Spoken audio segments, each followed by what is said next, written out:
Ditres Narkoba Polda Sumsel berhasil mengungkap peredaran narkoba jenis sabu seberat 600 gram dan 500 ekstasi seharga 500 juta rupiah dan berhasil mengamankan satu tersangka dengan inisial DP yang merupakan karyawan swasta yang ditangkap ketika hendak melakukan transaksi wilayah sekitar Universitas IBA Ilir Timur II.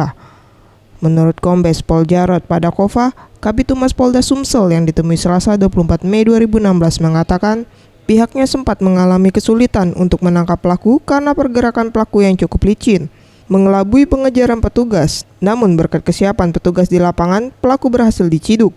Dengan barang bukti, saat ini pihaknya masih memburu bandar yang menyetok narkoba ke pelaku. Dan hari ini kami rilis pengungkapan